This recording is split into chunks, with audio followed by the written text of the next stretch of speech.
Hey man, how's it going? Recording stuff. Okay. I'm doing well. I'm doing well. It's going to be like 55 here today, and then 30, and then 20, and then negative. So And yeah, sub-zero from there on until next yeah. summer. They're Yeah, like, hey, you want to do a cold plunge? Yeah. How about I go get the mail? It's the same right. thing. Yeah, I was Just reading walk a thing outside with this no morning shirt on. about the cold plunge, and it said that it doesn't actually burn fat. What do you know about that? Well, it does. So what it does is it doesn't burn fat. It uses your visceral fat, and which is a big part of your immune system. So it doesn't actually burn fat, but what it does, it also when you get the shivers when you're out, and what that does when you start to get the shivers, it's igniting your metabolism. So it's helping your body regulate its temperature. So what's happening is it's firing up your metabolism to warm up your body. And when I it see. does that, now you're starting to get into where your body's using its fat as energy. Now, the Well, visceral fat side of it, or brown fat, that's all about the immune system and how and it does take, the studies do show it takes about 6 weeks for it to really affect your immune system. Now, the dopamine dump in your brain is immediate, but the sure. actual kicking I in of think your if I immune was system, in 30-degree water, I would certainly have some dopamine. All kinds of things would be going wrong with my body. It would be if it's yeah. it's anti-Dave to be in cold water. It Well, I just do. I do. I've done the whole 30 degrees, 40 degrees. My sweet spot is between 45 and like 55 degrees. I okay. like in the mid 40s is really good because I like to be in the water, that cold water, for longer than 4 minutes. I like to be in there for up to 8 minutes at a time because it it keeps me in one place versus trying to move. Yeah. So you just sit there and breathe, Well, and it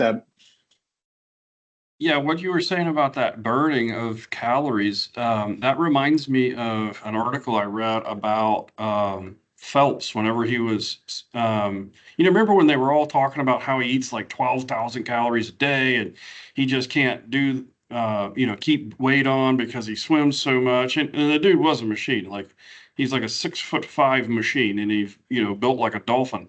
So like I could get that he has to eat a lot of calories to stay keep his muscle mass up and stuff, but 12,000 calories is a lot of calories, like sumo wrestler style calories. And they couldn't figure out how, just like the base metabolic rate and the calculations that all of his trainers were doing, they couldn't figure out why he was burning so much. And like it was a real kind of like physiology problem, which I like those kinds of things whenever they find out something new. Well, what they did was they went and they measured the temperature in the water at the pool that he swam in every day. It wasn't the training facility. This is just where he went and did his laps in the morning. And it was like 4 degrees cooler than his normal training facility. And apparently mm, that 4 or 5 degrees by itself, training in, doing his laps in that water was the like catalyst for kicking off his entire extra calorie burn. That because his body had to produce so much more heat just to stay warm. And that was kind of like, oh, yeah. that kind of makes sense. I think what's happened a lot with all the studies that are coming out when it comes to heat, cold exposure, deliberate, along with like water intake and protein intake. Endurance athletes need to take in way more protein because that muscle is constantly being broken down than a bodybuilder does, for example, or a power lifter. But also on top of that, I mean, they've done all this research on these runners coming out of like Kenya and Ethiopia, and they drank half the water. They eat tons of cornmeal, a lot of carbohydrates. I mean, sorry, not even close to the amount of water that Western athletes will do when they're training, and it comes down to so much historical genetics in your body, and a lot Yeah. of times we don't even know what that is. We have to unlock it. And if you are living a sedentary lifestyle and you're not out there even attempting to unlock what your body has to offer you as a person when you train and when you live, and that's why I feel like, after being in this industry, since I was 14, 15 years old, watching, flex on ESPN, and then being blessed to have an opportunity to meet some of those guys like Lee Haney. It is they always say the same things. You find your genetic. Look at Ronnie Coleman. I mean, he's a freak of nature, incredible. The mental Right. drive, the physical ability. Yeah, so what about the drugs? I get that, but you can't just get to his level with just drugs and mental fortitude and genetics that back you in all that. And he unlocked what his heritage may be, what his genetics had to offer. A lot of times we don't even dive into what our genetics have to offer our life. We just kind of look at these things online, or we listen to virtual coaches, and they don't really know our body, our system, our in-person coaches. We listen and watch things on TV, and we think that that's going to work for us. And unless you're out there giving it a trial and error, you're never really going to truly unlock the genetics of what your body has to offer you in your life. And Yeah, I I think feel that's like true. I think people get kind of settled in like, oh, I got my dad was fat, so I'm going to be fat, and I just got the genetic roll of the dice. But that's just not true. I mean, you might have some headwinds and you might have some things going against you, but there is a formula. You got to try a bunch of stuff and fail. And that, sounds like a four-letter F word, but failing is like how you learn. And if you don't do it, then you're never going to learn what works for you. I've Hey, tried. my dad was 400 pounds. Okay. Geez. My whole family was overweight. It's like my dad to this day is 275 at 73 years old. And, it is, it's what's learned versus, is it learned? Is it a learned habit? Is it a learned formation of how you eat? Versus is it hereditary? Is it something Yeah. in your genes? I don't believe for 1 second that eating is a hereditary. I think eating is a learned. My son, who is 11 years old and almost 200 pounds, and 5'2", and is strong as a bull, but his body doesn't metabolize fat. We just found it out 4 days ago. My son's got to go on medication because in the last 3 months he's gained 15 pounds. And I Hmm. watch his eating. I mean, I eat clean, but our whole family eats clean. Why isn't he metabolizing his fat? And so we took him into the Mayo Clinic and found out that, hey, his body. Now that's a genetic thing. That's not a learned thing. That's not it's genetics. And so we have Right. to adapt to that. And people will make up reasons why their genetics are like, oh yeah, well my whole family is X. Did a doctor tell you that? Did a doctor do a test with you, a blood test, a body test? Did you go get evaluated? Do you go to a high-end personal trainer to do an eval on you to be sure that your body can react to training in the appropriate way and how you should start? More than likely, no. You just saw something, read something, went and thought you'd try it. And you see these success stories. Well, that's like 1 in a million. You need to work with somebody. And this does transition into what we're talking about today with what a perfect franchisee would be, or what that franchisee is like, because a lot of times we see franchisees come into our system and we talk to them, and we start to get to know them, and we understand how they react to certain situations. And that's really what I think what I'm going to contribute today is being that I've spent the last 20 years of my life working with franchisees in their day-to-day life on all parts of it, coming into a franchise, being in a franchise, and leaving a franchise. I've worked with everybody all the way through thousands of people. Been blessed to be able, and I've been screaming this from the rooftops from day one. It's how you handle adversity. What I believe makes a Right. great franchisee is how do you handle adversity? Because crap's going to come your way. And there was a guy one time who said the world doesn't care about your feelings. It's what you can do today to make that significant change. And, that is so true, because a lot of times when we face adversity, we have to fight the feelings of what's going on and the mental mind games that we play with ourselves by saying that the franchisor is out to get me, or my local franchisee is out to get me, or trying to sabotage me, or not letting me do this or not letting me do that. And that's I get it, and I love when franchisees. I'm maybe a little bit opposite, because I love when franchisees go down that road, because that means they're trying to problem solve. And that Yeah. means they want to problem solve, and they want to be coached. They want you to work with them. The franchisees that you never hear from again, those are the ones that scare me the most. even if they're Yeah, going successful, dark isn't good. even if they're Going dark successful. isn't good. So, I think we talk anybody about that's a what makes critical a, problem solver, though, is somebody that I want to hang around. Critical thinker, somebody that brings, more than just problems to the table. They can help you think through, assess situations. Um, it kind of goes back to attitude too. Like, I think you can have some kind of core fundamentals that'll be a problem solver and get things done. But an attitude of success is really difficult for me to teach somebody. I can teach you how to use the technology. I can teach you about business, how to read a profit loss statement, how to, analyze cash flow and better prepare for a plan of action. I can teach you all that. I cannot teach you how to keep a good attitude. I can't teach you how to be positive when bad things happen. I can't tell you how to say something. I can't teach you. I can tell you, but I can't teach you really how to say something that is constructive criticism and not just complaining. And I think people who naturally lead themselves to a place where those things are true, like you're trying to be constructively critical as opposed to just complaining, they are almost always successful franchisees. They're they're like, let's get to the destination together. And here's the path that I see.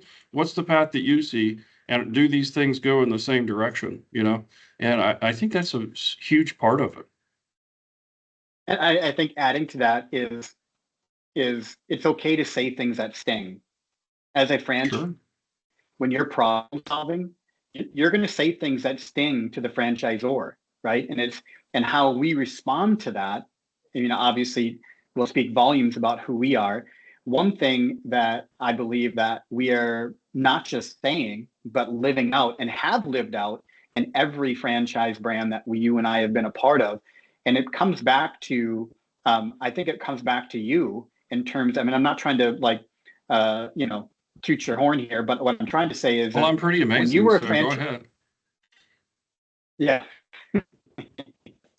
yeah, I've heard Missy say that you were just an amazing person so many times. So when you look back at your history and why it's in your DNA to have franchisee involvement, it's not just lip service. You were hired by the largest fitness franchise in the world to rebuild their technology as a franchisee. So you were a franchisee, you found a problem, you came forward with a solution. It's a bit back and forth. We don't need to get into the whole story, but the bottom line is you were brought Yeah. aboard, hired by them as a franchisee to rebuild. They recognized your talent. They were humble enough to recognize your talent. And now that's in your DNA. So it's natural that you want to listen to franchisees who can come forward with a realistic problem solving and ability to really kind of handle like what the standards are, what we can realistically push out, how it can be duplicatable, scalable, and how it benefits the user, the franchisee, and the franchisor all in one. And that's in our DNA. It's not just lip service. We did it at every single brand that we have.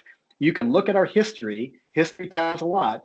Every single brand, we've had franchisees and actively involved with the development of our brand at different levels. Some at a very, very deep level, some not.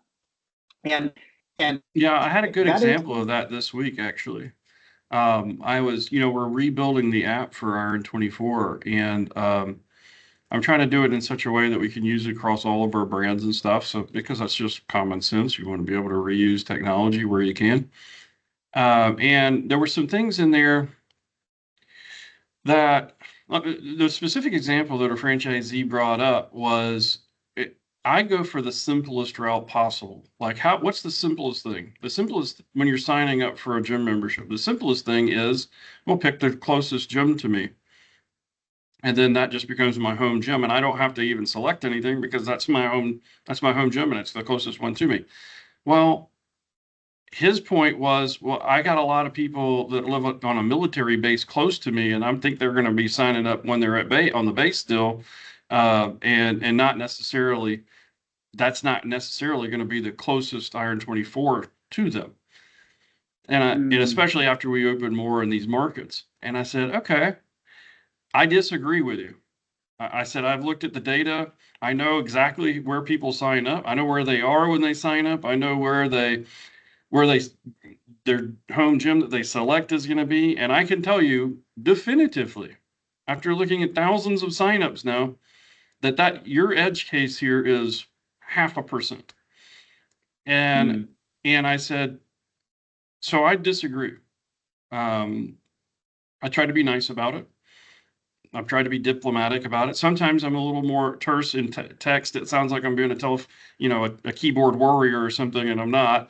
And so I actually picked up the phone and called him on this one because it sounded like I was being more confrontational than I really needed to be. And so I said, look, I have all this data. I have all this kind of proof on the back end. I'm happy to show you that. And he was nice about it. He said, you know what? If you've got all of that, don't worry about it. Right? Like I believe you, I trust you, I think that you've got the best of intentions. And most of the time that's just what I'm asking for is like give me the benefit of the doubt. And so I got off that call with him, having like quote unquote won the argument, right? That like I won, whatever. I never thought about it again. You and I actually spoke about it like briefly, and then I said, you know what? This is not one of those decisions that I really need to make. Like it's not make or break. It's not yeah, like in the whole scheme of the situation, one letting the customer pick a different location when they sign up is kind of, you know, fairly easy to implement. And so I went ahead and implemented. I called the guy back 2 days later and I said, "Hey, I don't know if you saw the latest build, but I went ahead and implemented that thing that you said." I said, I do go ahead and pick the closest one to them and make that the default because I think that just makes sense. But they can just push one button and change it whenever they want to, and it shows, the five closest to them. And so yeah, that was like a really good example of how getting feedback from franchisees and then like taking a step back and listening to it in both directions. So like he had to take what I said, take a step back and listen to it. And then we came together and figured out like, is this really something that we're going to plant our flag on this hill, die by? You know, is this the hill we want to die on? Not really. And yeah, I think of it as are these decisions that can be undone very easily? I disagree with them, and to be honest, I still disagree with them. But is this a decision that I could undo if we see it going haywire and that people are messing up and yeah, you know, and for whatever reason, if we see that, then I can undo that really quick. And I'll talk to him about it. I say, like, look, this is causing problems. If it was a decision that like it would be extremely expensive, extremely counterproductive to undo it, then I would have just made the call, probably. This wasn't one of those yeah. cases. So I'm Well, really let's, yeah, I'm really like with good intent every time trying to get to a place where the franchisees feel comfortable, are happy, feel like they have the tools in place to get what they need done. And, sometimes that means I have to, just say, I don't agree, but I'm going to do it your way, and I think that's fair. yeah, yeah. And let's back up a little bit on one aspect of this we didn't touch on yet. When is appropriate for a franchisee to come forward and say, here's a bunch of ideas. Yeah, And one thing that I've always talked about and always say is, do you fully understand the business model and are you living it out?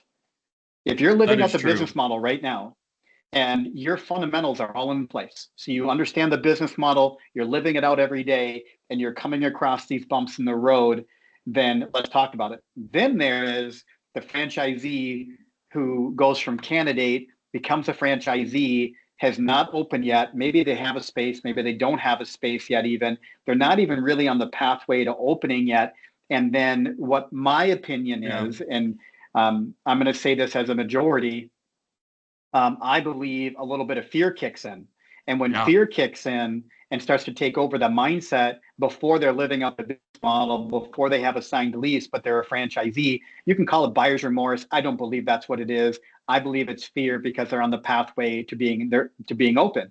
So I when call you it, become a it's franchisee, kind of like, have you thought of ism? It's like they get into this little um, mode of, I hope they thought of this.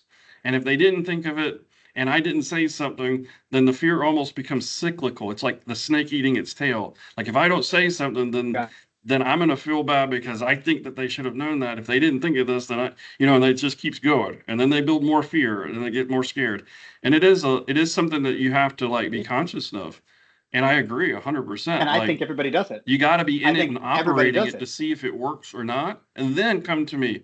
And so often, in that situation, if somebody's in pre-sales or something, or before pre-sales even, I often say, why don't we do this? I hear you. I'm going to write this down, and I do. I got a Monday board just for that. I've got a list of things that people have requested. Here's what I'm going to ask you to do. Get open, operate for 6 months. If you're open for 6 months and this is real problem, like you're fundamentally not making money because this is in your way, let's sit back down and talk about it. At 3 months, if you think it's not a problem like you thought, please tell me because I'm going to take it off the board. You know, Yeah. so and I No, and don't that's want kind of just where I, workarounds too. Like let me be very clear about that. I'm not just like, can you cope? I'm not doing that. Like I want the best mousetrap. I want the absolute best way to do this. yes. Yep. And so I'm not saying, did you find a workaround? Well, we got this and then we got that. And I want the absolute best way to do this. And sometimes that means that, we need to take that hard look at what we were already doing.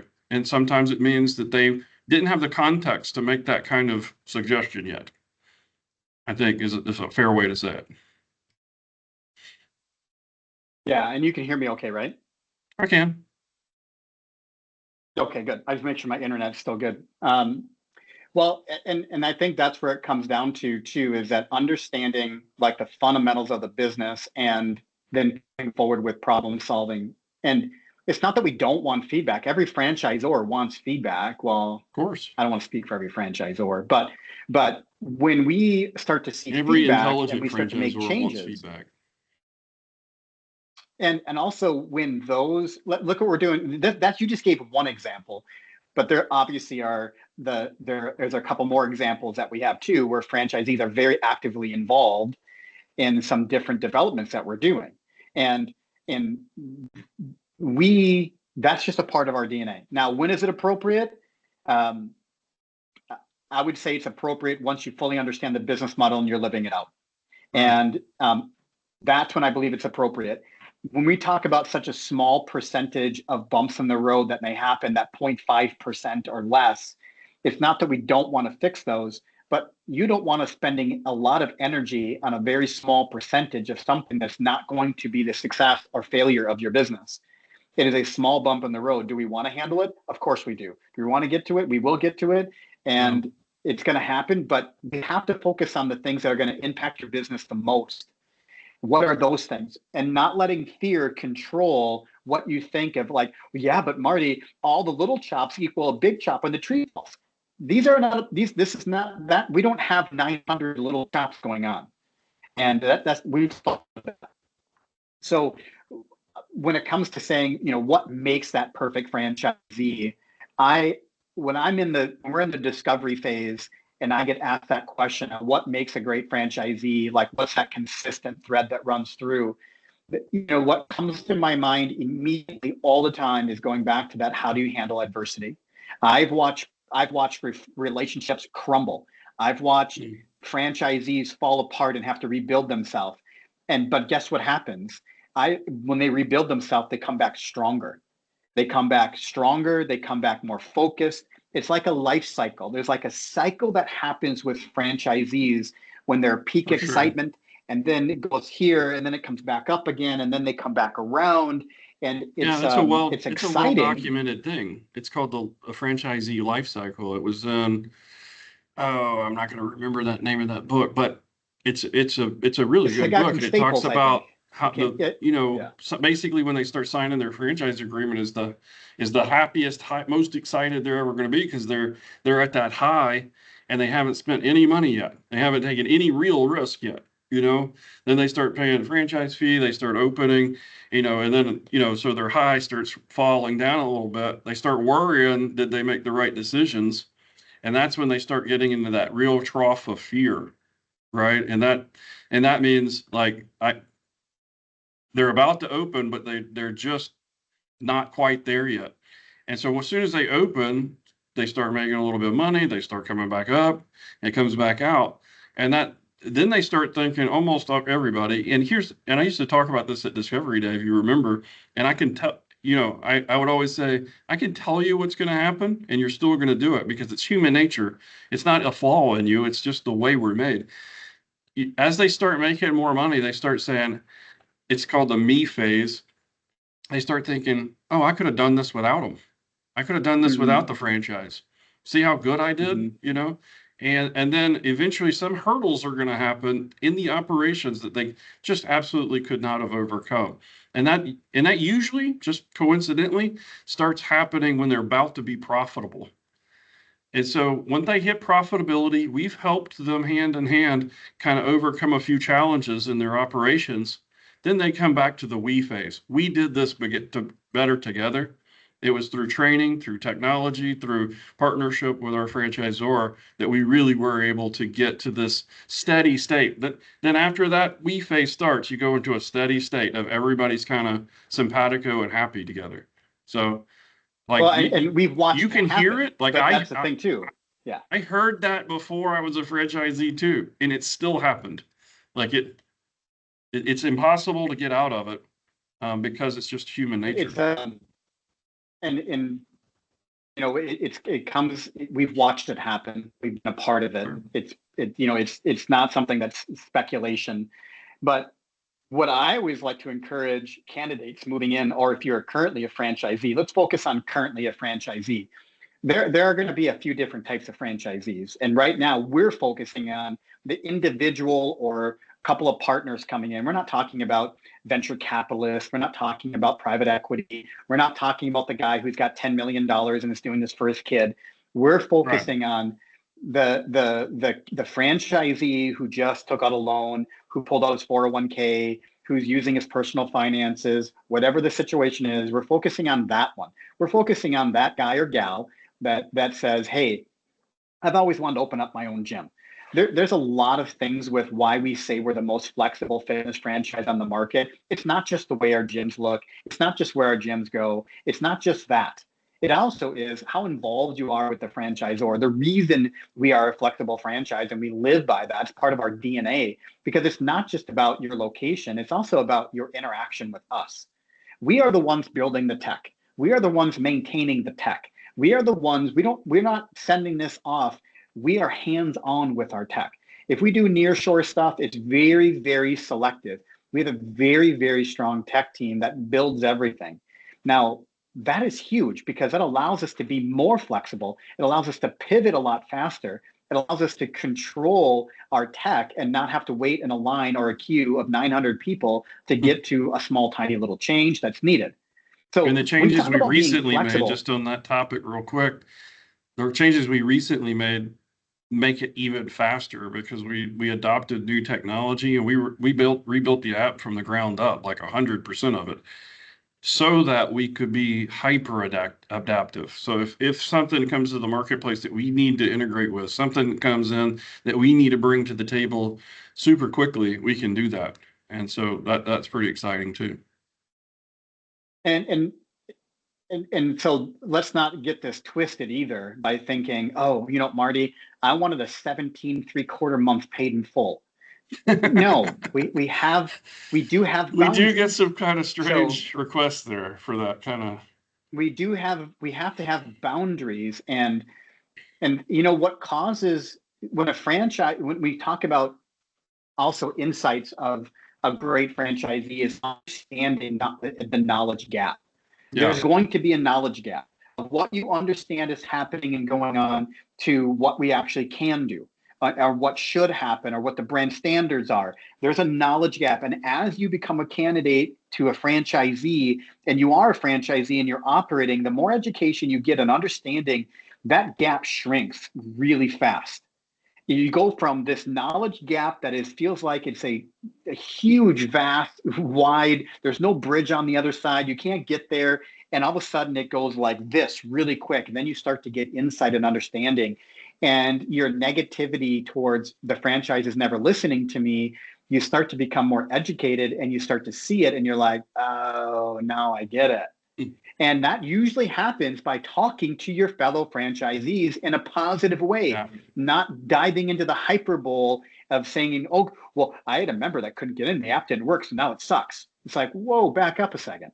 Yeah, so that actually is a real problem, and everybody knows it's a real problem. So that's why, we addressed it after talking with franchisees by putting an access page on there. You can just click access and it'll test, like, did you make payments? Do you have location services turned on?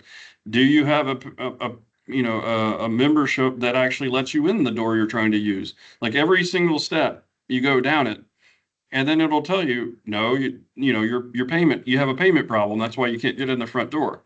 And so getting that feedback from franchisees who stayed positive, looking for solutions instead of just being negative and Debbie Downers about everything, really led us to what I think is a fantastic product for our customer experience as a whole. So that's a very good example of how we've kind of worked together with our franchisees to overcome some of the biggest pitfalls that our customers were having.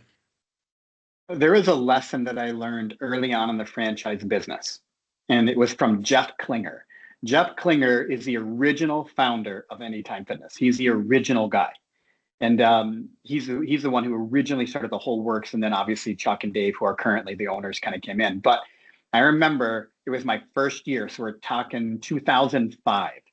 So this is, 2005. I've been in the health club business already for over 10 years, 12, 13 years. And then I remember being at a conference. We were in California. They invited me to go with. There was only 6 of us at the time in that company. And I remember going there and I remember riding on the escalator. I remember exactly where I was at. And a franchisee sent me an email that was really negative. And I was just like, dang, these franchisees. And Jeff Klinger looked at me and he goes, hey, never, ever forget. They're the ones who build our business. They're the ones that pay our bills. That's right. And now, if anybody truly knows Jeff Klinger, that was probably pretty surprising to come from him, because he's not really an optimist necessarily. And it's just his personality. I've learned so much from that guy. I could never say anything negative about him for business. And I remember that to this day. And I was like, oh my word, he's so right. Yeah, so, you got to know where your bread is buttered, man. And the franchisees, that's everything. I mean, you're not a franchise without franchisees. I mean, it sounds kind of silly, but obviously you're not a franchise without successful franchisees. So like, that's the name of the game. And so, we titled this The Perfect Franchisee. To me, the perfect franchisee is the successful franchisee. Like, full stop. You know what I mean? And what does success mean? Usually that means we have a level of trust and a profitable franchise. So that's what we're looking for. Yeah. We're living in the sweet spot of trust and profitability. It doesn't mean that you're making $100,000 a month per net profit. What it means is that we're living in the sweet spot of trust and profitability. And I can tell you for fact that here at our company, we're talking Iron 24 in general, speak to that. We've had to ask people to move on because they were sour towards franchisees, not to franchisees' faces. They were all positive and like, right, all happy. But behind the scenes, they weren't. And we've had to ask people to move on because of that, because we cannot have that cancer in our culture. We cannot do it. We won't do it. We have zero tolerance for that crap. So I don't like duplicity in human beings in any way. Like if you act differently around different people, I personally just don't understand it. I just don't have that capacity. So it means to me that you're trying to hide something from somebody, and I don't like that. And so we have a pretty good rule here, and it's pretty, I mean, everybody gets frustrated sometimes for specific instances, but we just don't allow bad mouthing of franchisees, even if they say something stupid, like it does happen. Like I'm just not gonna lie to you. It does happen. They do some crazy things, but we do not we don't apply negative intention. You know what I mean? Like they didn't do this because they were intentionally trying to, hurt their business. Obviously, they're the only ones, the main ones that get hurt there. We get hurt where our brand and, obviously some other ways, but they want the best thing for their business. They just did something boneheaded a little bit. Let's help them get this course corrected. That should always be our attitude. Never to be like negative towards them. It's always about how do we move forward with the best of intention. I mean, we can talk about situations all day long, but there's a situation right now with one of our franchisees that's successful and is completely dark on us. And I had to have a very difficult conversation with them on the attitude and the tone of their messaging towards my team members. Very nice to me. Everything was fantastic. But then I started getting messages forwarded to me on how this individual was speaking to our team, and I had to call him out. Now, guess what? Now he's dark, won't talk to me, but I did it in a respectful way. He'll get over it, and we'll repair a relationship. I'll probably will end up showing up at his club here soon, and just seeing him, and we're going to repair it. But he needs a little space because I did have to call him out. Does that mean he's a bad franchisee? Absolutely not. It means he's a Of human course being. not. And so, yeah. So Look, we always talk, I, we've I talked want for to. years. We've talked for years about staying on the happy path, right? We got big lanes on the happy path. It's the left and the right line of the highway, so to speak. And you have a lot of latitude within there to be moving down that street, moving down that path, and doing pretty much what you want to in your club within those lines. And we try to make them broad. That's why you say it's like the most flexible gym franchise available. And I agree.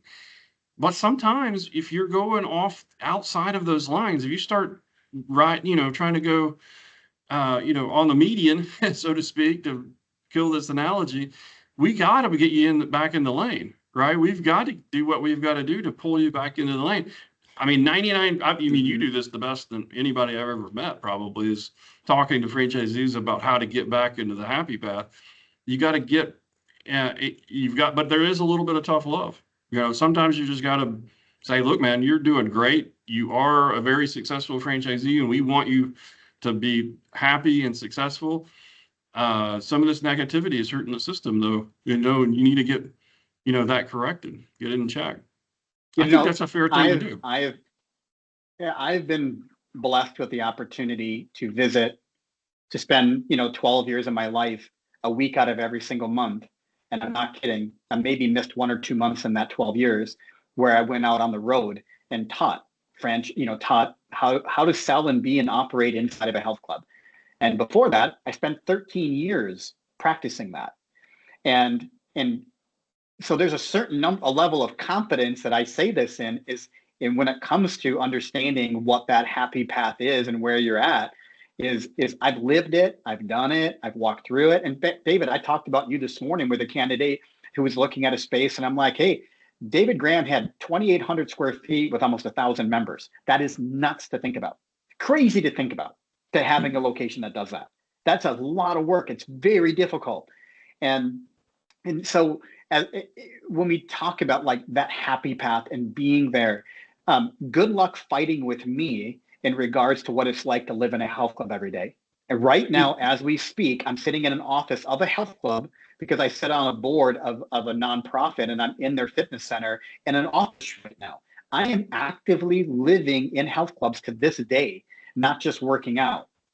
And I work with owners all the time. Good luck fighting with me in regards to what it's like to live your life every day owning a health club. I got you. And that's not a dare. It's just like it's like you come from a place of super experience. So why would you want to fight that? What would be the rationale to fight against the experience of success? thousands and thousands And of successful franchisees that you've coached over the years. Why would you fight that? Like, there is a I formula love to be here, and challenged. it's not Yeah, even that complicated. And we know the I formula. love to be Just, challenged. you know, There's a couple of things that I'm really, really good at. And there's two, I would say there's two things that I'm really good at. One, I can don't make it eat obscene, better than whatever you do on the anyone. second one. Yeah, yeah, right. No, I can eat better than anyone. All right. You're not going to keep up with me from eating. I've proven it year over year over year. If we're going to sit down in a restaurant, I'm going to make you look silly and I've myself seen, look silly I because I have can seen it. eat. I have seen it. It's ridiculous on how I can do this. That's genetic. Since we were talking about that earlier, that is Are you going to genetic. eat I, that? have some reason, can You just should have keep a going. tattoo that says, "Are you going to eat that?"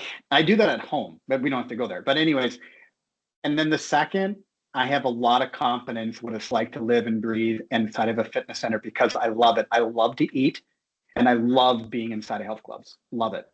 So So yeah, I'd love to in be your friend challenged. dev I love to be cycle, challenged. that's sorry. In the friend dev No, go cycle, ahead. whenever you somebody says, like, what do you look for in a franchisee? I mean, my first instinct to say is like somebody that can follow the plan, right? It's somebody that Yes. you're buying into a franchise for a reason. We've already thought through most of the marketing stuff. We've already thought through most of the equipment vendors. We've already thought through the layouts and schemes and, security systems and technology choices. And that's why you did it. I mean, why would Yeah, you we didn't want just to like throw reinvent this all that together in a stuff? half hour. Yeah, Yeah, we didn't throw this together in a half hour and saying this is the way it's going to be. What we did is we can go back to our story one day and understand how many years this was in the making and how many sure. executives we sat down with and how many security companies we met with and how much technology that we went through and tested and tried. It's like this wasn't just put together yesterday. This was put together. Now, when somebody looks at it, they can be like, well, I could do that. Blah, blah, blah. It's like, but it has a process, it has a plan.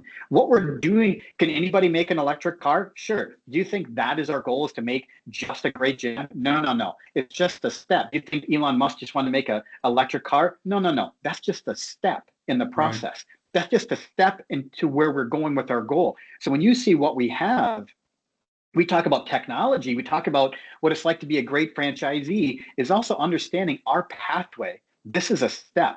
Our current technology is just a step. Our current, we think of, when we talk about being the most flexible fitness franchise, that's not just what it looks like on the inside of your Iron 24. There's so much more that goes into that phrase of being the most flexible fitness franchise. You may see it right now as a candidate coming in or as a franchisee in our system. You may see it as your actual tangible location. That's the tangible part of it. But being the most flexible fitness franchise on the market, there's a whole slew of untangible things that we have, untangible items that are here that we're going down. Our technology, when it comes to our marketing, when it comes to what we have coming with our virtual training stuff, when it comes to the personal training on the inside, there are so many other things to the steps in the process that we have in focus that we're working on that our franchisees are going to continue to experience as we move forward as a brand. Yeah, as So far as Iron Health is concerned, I mean, that's like manna from heaven for a business. That's just like this bolt-on company that we're building that just basically funnels cash into our franchisees' pockets. Like it's kind of crazy how it's going to work. And we didn't do that. We couldn't do that if we were just playing the short game of only opening gyms. Like, we had to play the long game through all of our technology decisions.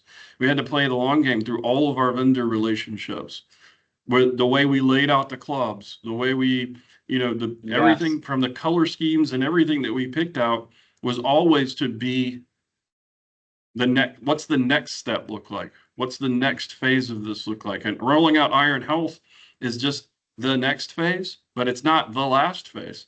There's going to be another thing that is going to be bolt on that is going to make this thing even better. So I think this was a great discussion talking about, what a perfect franchisee feels like, looks like to us. I've met now probably, hundreds and hundreds of franchisees, And I always learn something from my franchisees every time I speak with them, whether that's about them or about our business or about the industry or something. But I'm always trying to learn from them and get good feedback that I can take action on, that is going to help the system. Um, so I would like to see the opposite happen too, though. What do people want to see what does a perfect franchisor look like?